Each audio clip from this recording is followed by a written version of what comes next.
Hallelujah, hallelujah. ये बुद्धि ही है मेरे प्रियो जो हमारे प्राण को गड्ढे से और हर एक बुराइयों से बचा के रखता है। हालेलुया। तो हम इसको कैसे प्राप्त करें?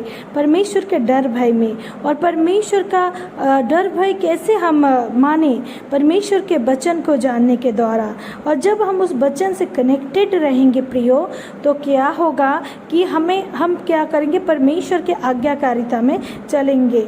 अब्राहम परमेश्वर का डर भय मानने वाला, हालेलुया, परमेश्वर के हालेलुया जन था। और उन्होंने क्या किया? उन्होंने बुढ़ापे के एज में मिला बच्चे को भी सैक्रिफाइस करने से पीछे नहीं हटा। ये परमेश्वर का प्रति उसका समर्पण को दिखाता है, डर भय को दिखाता है। हालेलुया। हो रबशंत रखबा रखा लहन तो मेहनत रिखबा। हम देखते हैं कि उत्पत्ति की पुस्तक का 1 अध्याय में आदि में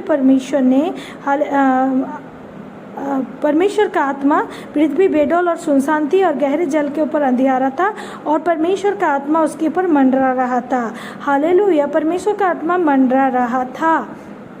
लेकिन हालेलुया, परमेश्वर ने जब कहा कि अंधकार से ज्योति पृथक हो, तो ऐसा हो गया।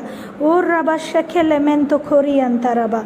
और क्या हम देखते हैं? यूहन्ना रचित सुसमाचार का 1 अध्याय में, हालेलुया, आदि में वचन था, वचन परमेश्वर था, वचन परमेश्वर के साथ था और उसके द्वारा सब कुछ सृष्टि हुआ।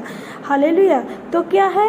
सब कुछ सृष्टि के पूर्व से ही परमेश्वर का वचन एग्जिस्ट करता है। तो ये वो वचन है जिसको परमेश्वर ने अपने वचन में कहा है कि मैं अपने नाम से भी ज्यादा अपने वचन को महत्व देता हूँ। हालेलुया। तो हमें जरूरी है कि हम उस वचन को अपने जीवन में पहला स्थान दें। और जब हम उस वचन को पहला स्थान देंगे तो हालेलुया, हालेलुया, तो क्या होगा? ये वचन हमें जयवंत करेगा। ये वचन को लेके हम जब दुष्ट का सामना करेंगे, दुष्ट भाग जाएगा। हालेलुया। कुछ भी हमारे लिए असंभव नहीं होगा क्योंकि वचन में सामर्थ्य प्रियो। ओ रबा शख्यन तेरेबे। अगर कोई किसी को बुद्धि की घटी है तो परमेश्वर से मांगे, परमेश्वर अपना सहायक पवित्र आत्मा को देगा। ओ रबा लिब्रांतो रोखोमो शख्यन तेरेबे। और जिसके द्वारा आप उस बुद्धि को प्राप्ति करेंगे। लिब्रेंतो खोरोमोनी हंता रखबा। बुद्धि का आत्मा के विषय में वचन भी कहता है। तो अगर आज आप बुद्धिमान बनना चाहते हैं, ज्ञानवान बनना चाहते हैं और आशीषित होना चाहते हैं, तो जरूरी है कि आज आप परमेश्वर के हाथों में खुद को समर्पित करें। प्रभु इस वचन के द्वारा आप में से हर एक को ब्लेस्ड करे। Praise the Lord. जय मसीह की।